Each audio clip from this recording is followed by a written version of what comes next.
दोस्तों, हम सभी का एक फेवरेट रेस्टोरेंट होता है जहां हम अक्सर खाना खाने जाते हैं। लेकिन जिंदगी की भाग दौड़ में भूल जाते हैं कि इन डिशेस को बनाने वाले कितनी मेहनत करते होंगे, और अगर इस मेहनत की तारीफ ना की जाए तो कभी कभी नुकसान भी भरना पड़ सकता है। आज की कहानी ऐसी ही एक शेफ की है जो गेस्ट के साथ क्या क्या करता है, आज की एक्सप्लेनेशन में देखते हैं। तो मूवी की शुरुआत में हम टाइलर नाम के आदमी को देखते हैं जिसके साथ है एक लड़की जिसका नाम है मार्गो। मार्गो और टाइलर आज एक आइलैंड पे बने रेस्टोरेंट में डिनर करने वाले हैं। इस रेस्टोरेंट में दोस्तों कोई आम बंदा डिनर नहीं कर सकता, क्योंकि यहाँ के डिनर का प्राइस इंडिया के हिसाब से 1 लाख से भी ज्यादा है, जितने में स्प्लेंडर आ जाए। कहानी पे वापस आते हैं। टाइलर काफी एक्साइटेड है क्योंकि रेस्टोरेंट का मेन शेफ अब्दुल्ला उसका फेवरेट है। तभी हम कुछ और लोगों को देखते हैं जिनमें कुछ पॉपुलर पर्सनैलिटीज और कुछ अमीर बिजनेसमैन थे।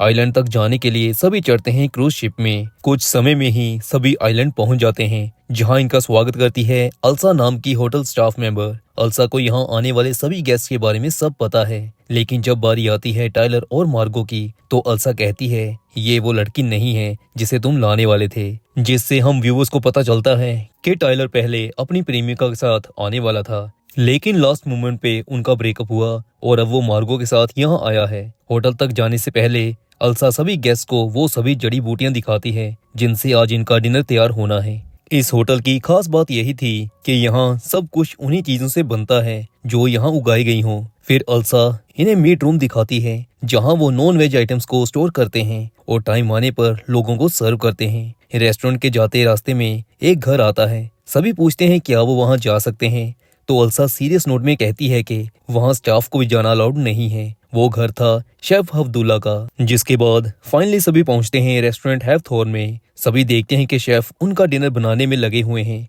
अल्सा जाके अब्दुल्ला को कान में कुछ कहती है जिससे अब्दुल्ला का सारा ध्यान टाइलर और मार्गो पे जाता है। टाइलर जो कि फूड को अकेला खाता नहीं बल्कि उसे फील करता है, वो मार्गो को भी वैसा करने को कह रहा है। मार्गो को टाइलर के फूड के प्रति ऑब्सेशन को लेके काफी वेird फीलिंग आती है। वो उसे कहती है कि वो खाने को खाना समझ के खाती है और कुछ नहीं। तभी टाइलर देखता है कि हडबुल्ला उन्हीं की तरफ बड़े अजीब तरीके से देख रहा है। फिर वो एक क्लैप करता है जिससे सारे लोगों का ध्यान उसकी तरफ जाता है। हडबुल्ला सभी को बताता है कि आज वो उन्हें 7 डिफरेंट मील सर्व करने वाले हैं। फिर वो मील्स कैसे बनाते हैं, उन्हें कैसे डिजाइन किया जाता है, वो सब अच्छे से सभी को एक्सप्लेन कर रहा होता है। इतने में टाइलर मार्गो को अलग से फूड के बारे में बताने लगता है, जिसकी वजह से हडबुल्ला उसे चुप होने को कहता है और अपनी बात कंप्लीट करता है। टाइलर को डांट पड़ने की वजह से वो थोड़ा इमोशनल हो गया था। उसे लगा कि शायद हडबुल्ला उससे नाराज हो गया है, तो मार्गो कहती है कि तुम यहाँ एक कस्टमर हो, हडबुल्ला को तुमसे क्या मतलब। लेकिन टाइलर का हडबुल्ला के प्रति ऑब्सेशन बहुत ज्यादा था। फिर आती है पहली मील की बारी।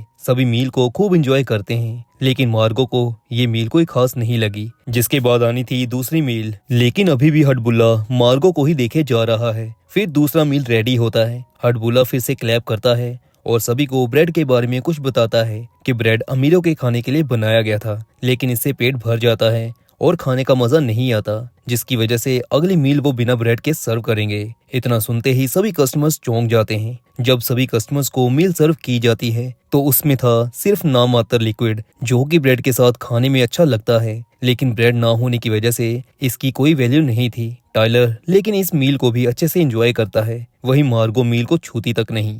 तभी एक बिजनेसमैन का हडबुल्ला की बात सुन के दिमाग घूमता है और वो अल्सा को बुला के ब्रेड सर्व करने की जिद करता है, जिसपे अल्सा उसे साफ मना कर देती है। तभी वो बिजनेसमैन एल्सा को एरोगेंट आवाज में कहने लगता है कि तुम हमें जानती नहीं हो। तो अल्सा कहती है कि यहाँ आए एक एक कस्टमर के बारे में उन्हें सब पता है। जिसके बाद बिजनेसमैन चुपचाप बैठ जाता है। कस्टमर्स में एक फूड क्रिटिक भी आई हुई थी, वो भी इस मील की प्रेज करती है। हडबुल्ला मार्गो को कुछ भी ना खाता देख उसके पास आता है और पूछता है कि वो क्यों नहीं खा रही। तो मार्गो कहती है कि यहाँ कोई खाने वाली चीज नहीं है जिसे वो खा सके।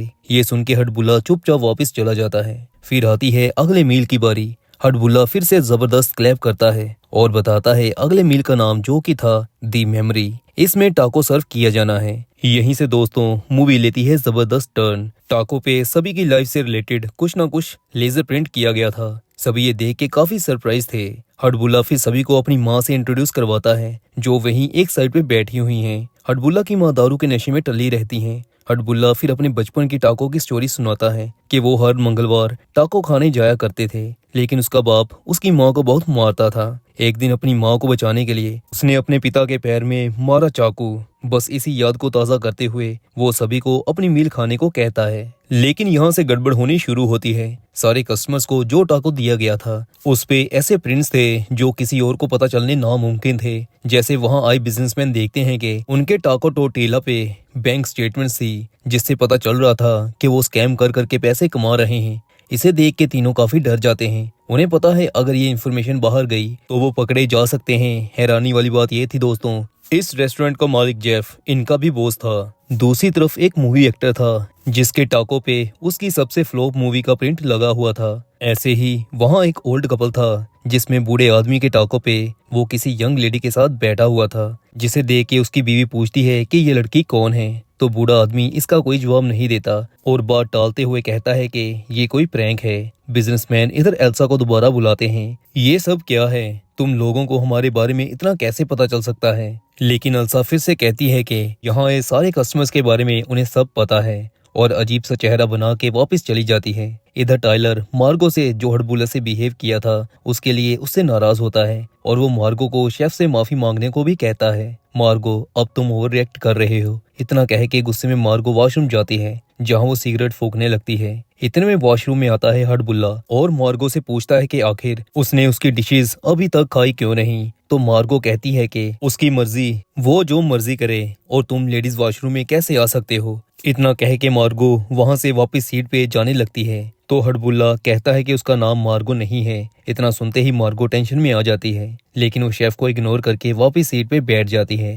हड़बुल्ला फिर से क्लैप करता है और इस बार अपने जूनियर शेफ सोलंकी को बुलाता है और उससे पूछता है क्या वो शेफ की तरह ग्रेट बन सकता है। सोलंकी नहीं, हड़बुल्ला सभी को बताता है कि जब हम डिश तैयार करते हैं तो हमें क्रिटिक्स का ध्यान रखना पड़ता है, कस्टमर्स की उम्मीद पे खरे उतरना पड़ता है, जिसकी वजह से हमारे दिमाग में हो जाती है मेस। और अगली मील का नाम भी है दोस्तों मेस। हड़बुल्ला फिर सोलंकी को खुद को गोली मारने को कहता है। सोलंकी सोचता नहीं और अपने मुंह में गन रख के टिगर दबाता है और काम तमाम। ये देख के सारे कस्टमर्स डर जाते हैं, लेकिन टाइलर नहीं, जैसे उसे पता हो कि यहाँ क्या हो रहा है। यहाँ बैठे कस्टमर्स में कईयों को लगा कि ये नाटक है, कईयों को सच लगा। अपने सामने मर्डर होता देख बूढ़ा कपल उठता है और होटल छोड़ के जाने लगता है, लेकिन उन्हें कहीं भी जाने नहीं दिया जाता। बूढ़ा आदमी बाहर जाने की जिद करता है तो उसकी होटल स्टाफ एक उंगली काट देता है, जिससे अब सब समझ चुके थे कि उन्होंने आज यहाँ इस होटल में आके बहुत बड़ी गलती कर दी है। लेकिन टाइलर अभी भी चिल मोड में ही था। फिर हड़बुल्ला सभी को शांत होके अपनी सीट पे बैठने को कहता है और मार्गो को अपने पास बुला के कहता है कि तुम्हारा नाम मार्गो नहीं सोनिया है।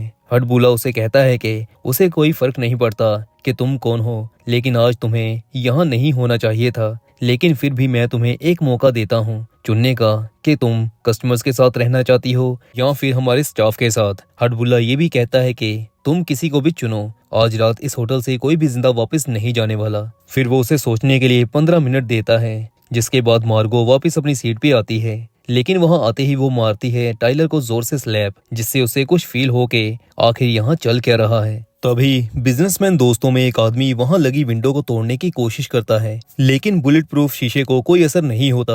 वहीं एक दरवाजे से बाहर जाने की कोशिश करता है, लेकिन उसे भी गार्ड पकड़ लेता है। फिर बिजनेसमैन दोस्तों में एक आदमी हड़बुल्ला को कहता है कि तुम जिसके लिए काम करते हो वो हमारा भी बॉस है, हम तुम्हें छोड़ेंगे नहीं। तो हड़बुल्ला कहता है तुम्हारे बॉस ने मुझे रेस्टोरेंट बना के तो दिया था, लेकिन उसने मेरे काम में टांग बहुत अड़ाई, जिसका अंजाम अब मैं तुम्हें दिखाता हूँ। फिर वो सभी को बाहर देखने को कहता है। होटल के मालिक को हड़बुल्ला ने हवा में लटकाया हुआ था और कुछ ही समय में वो उसे पानी में डुबो के मार डालता है, जिसके बाद सभी समझ चुके थे कि उनके साथ आज रात क्या होने वाला है। फिर हड़बुल्ला मार्गो को अपने रूम में बुलाता है, अब क्योंकि मार्गो को दिया टाइम खत्म हो गया था।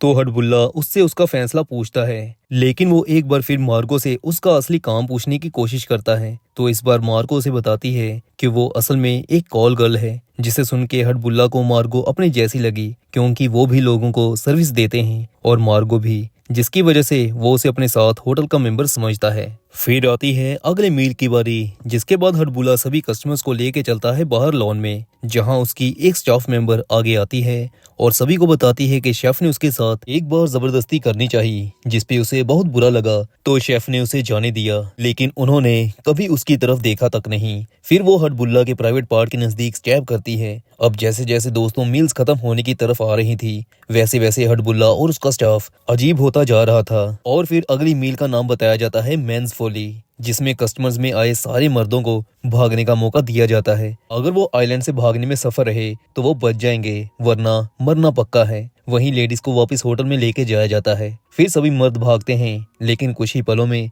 सभी पकड़े भी जाते हैं। इधर अंदर क्रिटिकल लेडी हडबुल्ला के स्टाफ मेंबर से बात करने की कोशिश करती है कि किसी तरह वो बच जाएं, लेकिन कोई फायदा नहीं होता। फिर सभी वापस आते हैं। वहीं टाइलर ने भागने की कोशिश तक नहीं की थी। हडबुल्ला टाइलर के पास आता है और सभी के सामने उसकी प्रेज करता है, जिससे टाइलर थोड़ा नर्वस हो जाता है। फिर हडबुल्ला उसे अपनी किचन में लेके जाता है और कहता है कि वो कोई भी मील उसे बना के खिलाए, जिसे सुन के टाइलर के शक्के छूट जाते हैं। वो नर्वस हो जाता है। जहां उसे फूड के बारे में इतनी नॉलेज थी, बनाने के बारे में बिल्कुल भी पता नहीं था। वो फिर जैसे तैसे करके कुछ बना के शेफ को खिलाता है, जो कि होता है बिल्कुल बकवास।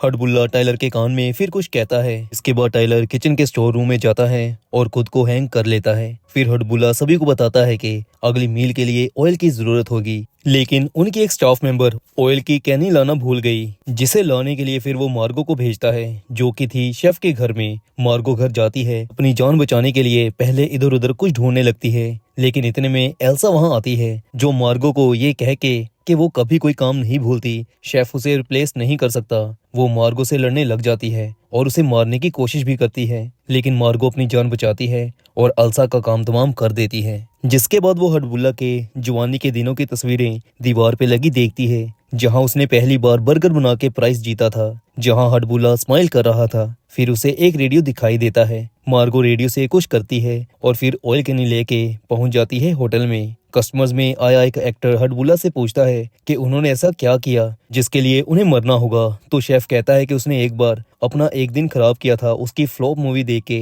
वहीं वो क्रिटिकल लेडी की तरफ देख के कहता है कि इन लोगों को कोई कितनी मेहनत करता है उसके बारे में कुछ भी पता नहीं है। तभी होटल के बाहर आती है पुलिस वाले की बोट। हडबुल्ला कस्टमर्स को कहता है कि अगर उन्होंने शोर मचाया, हेल्प मांगी, तो एक बेकसूर यानी कि पुलिस वाला मारा जाएगा। फिर पुलिस वाला अंदर आता है, लेकिन कोई भी कुछ भी नहीं बताता। फिर वो वापस जाने लगता है, लेकिन वो एक्टर को पहचान लेता है और उसका ऑटोग्राफ लेने उसके पास आता है। एक्टर पेज पे हेल्प अस लिखता है। पुलिस वाला जब पेज देखता है, तभी वो अपनी गन निकालता है और हडबुल्ला और उसके साथियों को हाथ खड़े करने को कह देता है। सभी सोचते हैं कि वो बच गए, लेकिन पता चलता है कि ये पुलिस वाला भी हडबुल्ला का स्टाफ मेंबर था, जिसका मतलब था कि अब इन्हें कोई भी बचा नहीं सकता।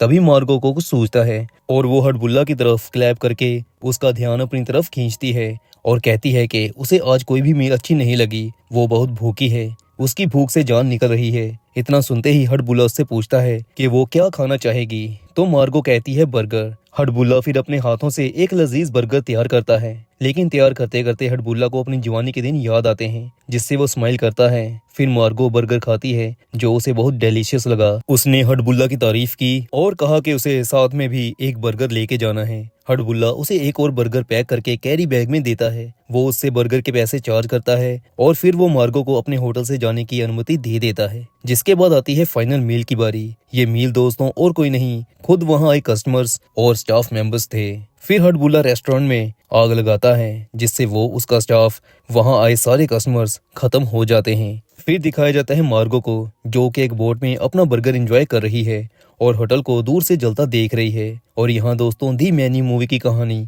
समाप्त होती है। एक्सप्लेनेशन अगर अच्छी लगी हो तो चैनल सब्सक्राइब जरूर करिएगा।